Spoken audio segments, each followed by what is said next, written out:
know, Ryback, this does look delicious.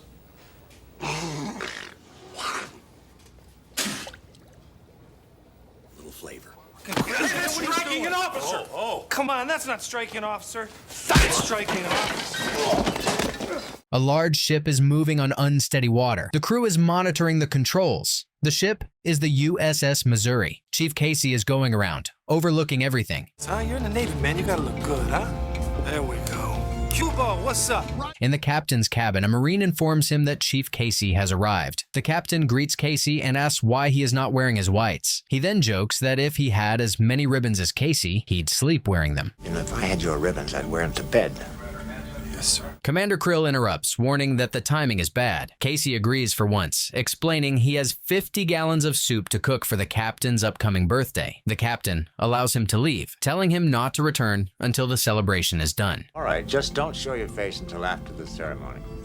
After Casey exits, Krill questions why the captain tolerates Casey even though he is a good cook. The captain shrugs, saying he doesn't know and that Krill should just let the man be. You have no idea. Now let him be, XO.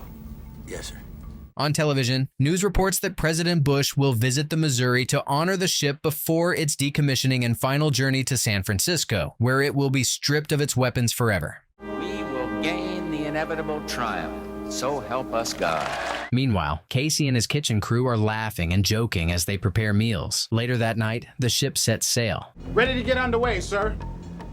Very well, Mr. Smart. Let's single. Some sailors gossip, saying Krill isn't really in charge because the captain must approve every helicopter landing. One jokes that the captain can't approve his own surprise party and hints that the surprise involves a magazine model. What's on this helicopter?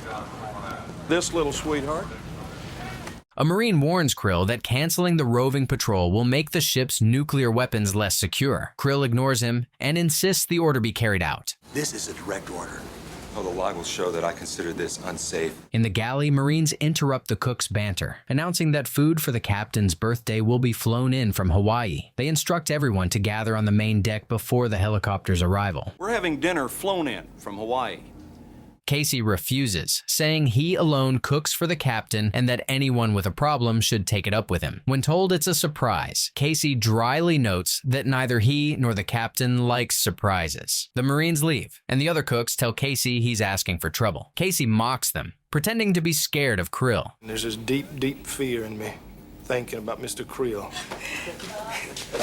In his quarters, the captain summons Krill to explain the unauthorized helicopter landing. Krill claims it's part of a birthday surprise arranged by Admiral Bates, so the captain reluctantly approves it. Since the Admiral wants to make this a surprise, if you could stay in your cabin until we come get you. As the helicopter approaches, Krill storms into the kitchen, ordering every cook to report topside except Casey. He insults Casey and makes crude remarks about him and the captain. Casey shoves him. The Marines warn Casey not to strike an officer, but he punches him. Krill demands he be thrown in the brig, but since that needs the captain's approval, he instead has Casey locked in the meat freezer. Krill then tells a young Marine, Private Nash, that Casey is a dangerous lunatic who hates America and must be shot if he tries to escape. He hates officers. He hates America. This is the captain's birthday. I do not want him ruining it. Outside, the helicopter arrives carrying William Stranix and a woman named Jordan Tate, along with many others. Stranix grins, saying he loves the idea of a party at sea. Jordan hopes she won't get seasick. The helicopter lands and the crew cheers as Jordan steps out. Krill meets her and escorts the visitors inside. Future wife, Sammy Lee. She's landed. Casey, still trapped, calls for Private Nash and asks why he was put in the freezer instead of the brig, but Nash ignores him. The guests greet Jordan. Krill warns her to ignore any lewd attention and leads her to a wardroom to change. He tells William to set up the band. Krill gives Jordan pills for motion sickness, then goes to change into his party outfit. You'll be absolutely safe from my men. I'm gonna go put on my party dress. In the galley, Casey shouts for Nash to pull pies from the oven. Jordan goes to the wardroom and swallows the pills that Krill gave her. Upstairs, the celebration begins and William performs. Nash says he has orders not to speak with Casey. Casey, struggling to free himself, tells Nash that keeping him there could get Nash in trouble and that Nash should check with the captain. Private! He told you to lock me up. He didn't say you can't talk to the captain. Go ask the captain if he wants me in here. Servers move through the engine room carrying food. Krill returns dressed in women's clothes, and the guests laugh at him. He announces he will fetch the captain. It's okay, Sergeant. I'm here to escort the captain to the party. A cook asks where Casey is and learns he is locked in the kitchen. Nash reports smoke somewhere, while Casey again demands the pies be removed. Ryback, you got a fire in here. Get my pies out of the oven. Krill enters the captain's cabin and announces he is the captain's date for that night. During the party, William asks who ranks highest. The operations officer, third in command, stands. Stand up, sir. Be recognized. That's right. The operations officer, third in command. William suddenly shoots him. Chaos erupts as more people grab weapons. Krill shoots the captain and the Marine guarding him. In the engine room, sailors are attacked, dragged away, and shot when they resist. William tells the attackers they will kill anyone who fights back and the person beside them. The crew is forced into a large empty compartment and the door is sealed. Outside the captain's cabin, all guards are either killed or captured. Turn around, hands on your head. Inside, Krill rummages through the captain's personal notes, reading aloud how the captain had labeled him unstable and recommended psychological testing. Krill mockingly asks William if he seems insane. William tells him he looks fine. Do I look like I need a psychological evaluation? The hijackers storm the bridge and take over the plotting room, seizing full control of the ship. William hands a disc to a man named Pitt, instructing him to protect it with his life. They confirm that the crew is locked in the forecastle and that a few sailors are contained elsewhere. William orders Pitt to reactivate the weapon systems and declares Krill the new captain. You're hereby promoted to captain. Congratulations. Ship is yours. In the galley, Nash suspects Casey is scheming. Casey insists he's freezing and tells Nash to contact the bridge. Nash calls to report that he heard gunfire. Krill answers calmly, saying the noises were party fireworks. Gunshot. Oh, that. Those are party poppers. Those are firecrackers. William tells Krill to assure Nash that relief is on the way, then asks who is in the galley. Krill explains it's just a cook and a Marine. William sends 2 mercenaries to eliminate them, brushing off Krill's warning to send more men. I'll take care of it. No. We'll handle it. Secure the galley. Nash tells Casey it was only fireworks. Casey calls him an idiot and urges him to release him so he can check for himself. Nash refuses and tells him to stay quiet. Moments later, 2 armed men arrive, take Nash's weapon, ask for the cook, and shoot him. Where's the cook? In the reefer. They open the freezer and start firing, but Casey bursts out, takes them both by surprise, and locks them inside. After freeing himself, he kills the lights. When the mercenaries emerge blindly, Casey kills one with a throwing knife, then quickly finishes off the other. He takes their weapons and begins setting traps, placing something inside a microwave and turning it on. Elsewhere, the hijackers detect an incoming F-18 sent to investigate the situation. In the plotting room, they target and destroy it, celebrating the kill. Casey, moving through the ship, finds the captain's body. Devastated, he respectfully covers him with his dress uniform. Meanwhile, Admiral Bates contacts the CIA, bringing in analyst Tom Breaker. They manage to reach William by radio. William threatens to slaughter the hostages and launch the ship's Tomahawk missiles if anyone approaches within 100 miles. He recites the launch codes to prove control. 6049-9780. This is insane. Bates asks why William is doing all this. William then explains that 6 months ago, Breaker canceled Operation Cleopatra. After that, 2 young men from Langley tried to cancel him. He then sends each man's right forefinger in the mail for Breaker. Breaker tries to defuse the situation, but William keeps talking about how he is going to make a revolution by destroying the current system. I know things are a little chaotic for you right now. Back on the ship, William orders Pitt to fire a missile. The launch shakes the vessel, and moments later, the missile strikes its target. In Washington, Bates realizes William has just destroyed their satellite relay. They call the White House to wake the president. He's taken out satellite relay announcements. Below deck, the hijackers tear out structural beams and haul them overboard. Casey watches from beneath the wreckage. He moves toward the mast deck and finds several dead sailors and Marines. A large cake is pushed aside. Music starts, and Jordan appears dancing. Casey orders the music off and drags her into a nearby room. She bursts into tears and asks about the bodies. He asks her who she is. She explains she is a swimsuit model who took motion sickness pills and likely slept through the attack. When Casey asks how many came in the helicopter, she says it was full but cannot be precise. I don't know, but it was full. There was a band and there was a lot of caterers. She wonders if Casey is Special Forces. He says he is only a cook, then admits they may be doomed. On the command net, officers list the ship's remaining armament to Admiral Bates, noting 8 Tomahawk missiles with nuclear warheads. Bates asks the CIA contact about William. The contact says William was once funded for a covert mission to sink a North Korean nuclear sub. He became useful for his recklessness, but later turned into a rogue threat and escaped neutralization. It is verifiable, it is real, I repeat, it is real. On board, William arranges a rendezvous with a submarine. One of his men reports 2 teammates missing. Krill admits he warned that more men should have been sent. Casey hides Jordan in a locker and warns her to stay silent. She pleads to go with him. He tells her she must be invisible if she comes and promises to arm her if things go wrong.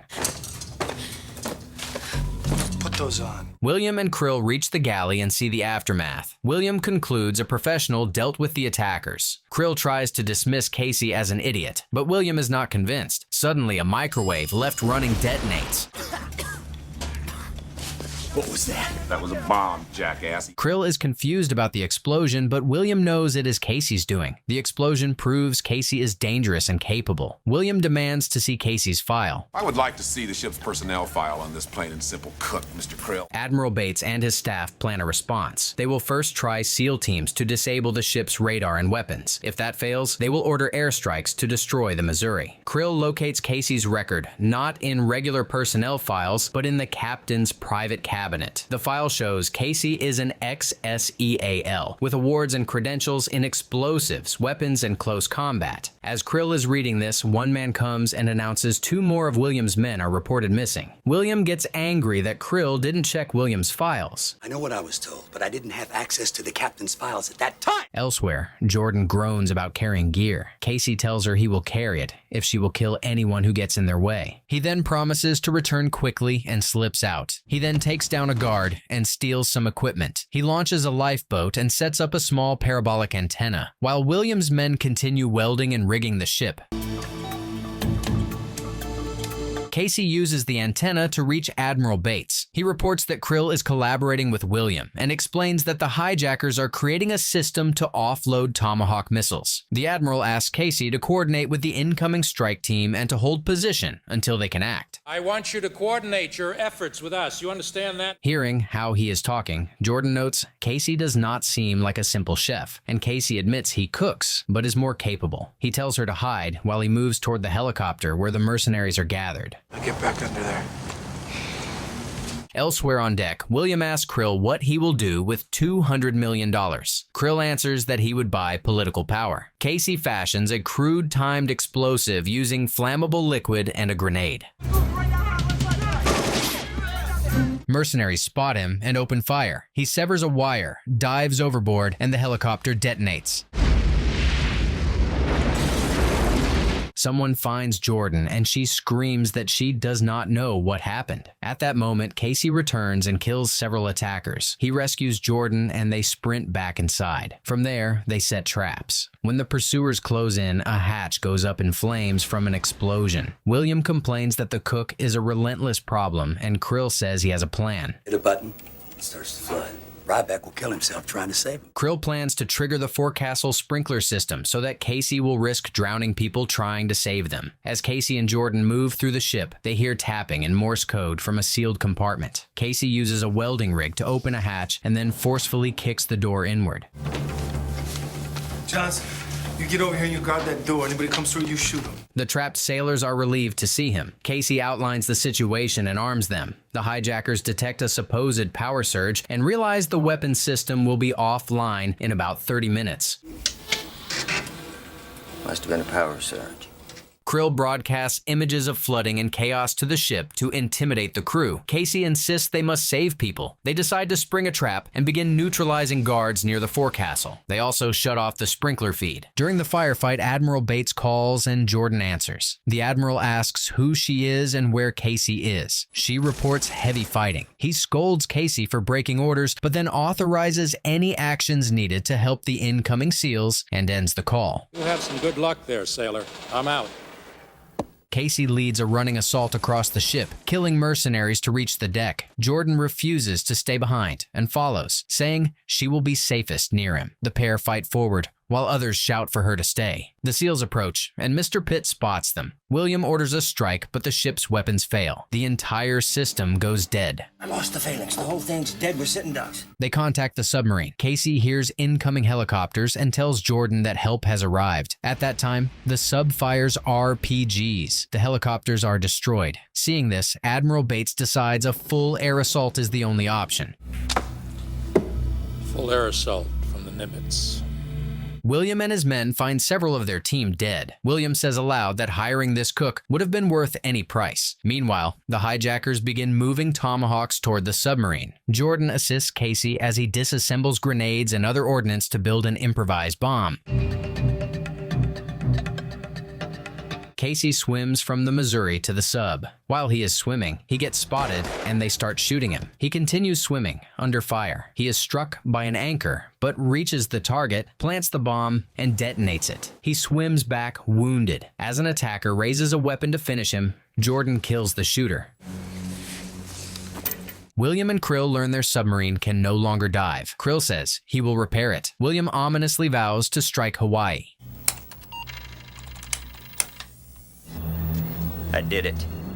Mr. Pitt reports the ship's weapons network is down and the situation looks hopeless. William grabs a rifle and morale among his men shifts. Casey and Jordan regroup with the freed sailors. They study the sub and plan an attack. Casey notices the ship's main deck guns still have shells. Mr. Pitt manages to bring the weapon system back online. While William watches, Casey and the others load the big guns. Their first salvo is a show of flares that alarms the hijackers but causes no damage. They readjust the gun elevation and fire a true shell. The first aimed shot misses. The hijackers scramble and order an emergency dive. Casey and his team reload and correct their aim. The next round scores a direct hit. Direct hit! We hit it! Yeah! William loses control and rants about childhood cartoons. His crew talks openly about bombing Hawaii. William orders everyone off the deck. He launches 2 tomahawks and then sits down to await impact. Command informs Admiral Bates that the missiles will reach Honolulu in 24 minutes. Scramble the Navy and Air Force fighters from Pearl. Now! The CIA agents quietly agree to blame the entire disaster on the ship's cook. Casey tells Jordan to retrieve the communication device. She and another sailor hurry to the lifeboat to get it, while Casey encounters more mercenaries and fights through them. At the same time, F-18 jets launch to intercept the missiles. Roger that. We're heading north. Casey reaches the plotting room but runs into William. William remarks that it has been a long time since their last meeting. Casey calls him Sir. William leads him around, showing how he sabotaged the launch system so the Tomahawks can't be stopped. He claims he has the key, but the lock is broken. His words drift between arrogance and madness. The lock is broken. You're gonna watch the end of the world on television, my man. Casey lunges. They fight with knives in a brutal close-quarters struggle. Both are skilled, but Casey gains the upper hand. William slips, and Casey grabs the key. Outside, one of the F-18 destroys a Tomahawk. Casey contacts Admiral Bates, who tells him 1 missile remains. The officers dictate a cancellation code. Casey enters it, and the last missile self-destructs seconds before impact. Everyone celebrates. Casey spots approaching bombers and reminds the Admiral to cancel the airstrike. The Admiral does so, and the remaining sailors are freed. Later on deck, a doctor examines Casey's wound. Casey jokes about being scared of needles. The crew laughs and asks him to demonstrate one of his moves. Casey loves and pulls Jordan for a kiss. Finally, the ship arrives in San Francisco. The surviving crew members stand in formation and honor their fallen.